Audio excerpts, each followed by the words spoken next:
Hey guys, welcome back to another video. So, many of you guys have been requesting another selective school video. If you've seen my original video, you'll find that it's a bit outdated now, and the video isn't exactly the best quality. Anyways, here is a complete and updated guide on how to ace the Victorian Selective School Exam. If you enjoyed this video, make sure to smash that like button and hit subscribe down below, and let's begin.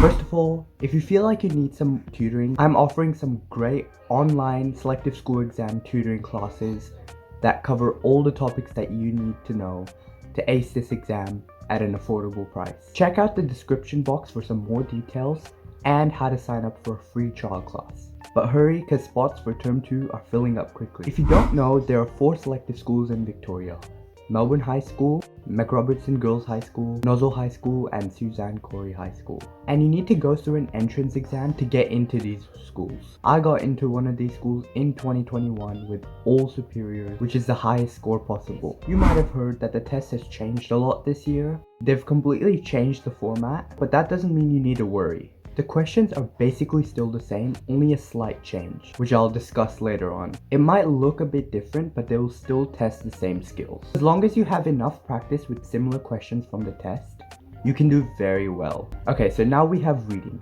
This was originally reading comprehension. It can be expected to be similar to verbal reasoning now, which usually tests your logical skills. The reading test will still test normal comprehension skills, such as like inferencing and vocabulary. The second test is mathematical reasoning, which was originally just math. The only change is most likely that there is a bit more logical reasoning sort of questions rather than normal straightforward mathematical solving questions. It will probably be similar to numerical reasoning, and you can expect a lot of worded problems. Nevertheless, like reading, the skills that it will test will still be similar to normal selective school mathematics. Third test is verbal general ability, which was originally verbal reasoning. The majority of this test is going to be the same as verbal reasoning and test those exact same skills. In fact, most of the questions are also the exact same, such as analogies and vocabulary questions.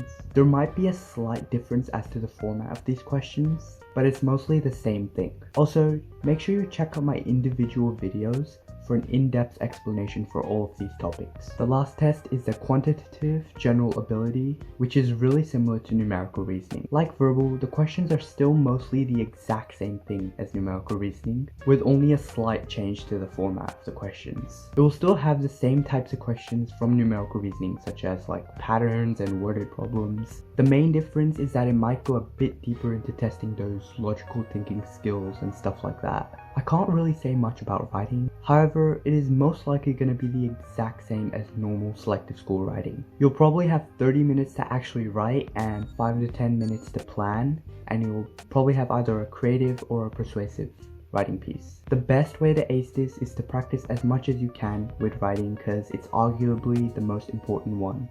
So here are some tips and tricks that can really help you ace the selective school exam. Some of these tips and tricks are the same ones from my other selective school videos, but I've gathered the top 5 most important things that you need to do. 1. Make sure you're getting familiar with the content. This means checking out practice tests and getting used to the format of the questions.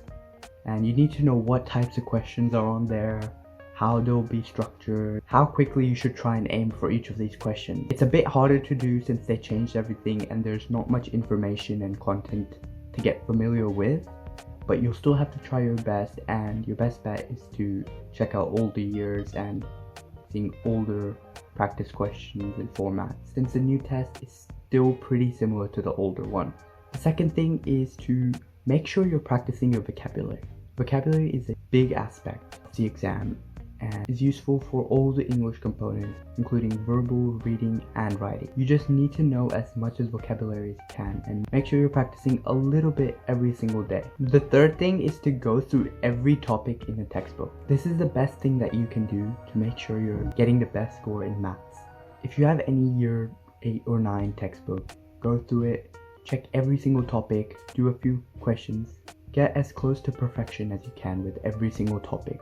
The fourth thing is to get better at time management, because this is vital in the exam. You only have a limited amount of time, and a lot of people tend to lose track of time, and that ruins their entire score.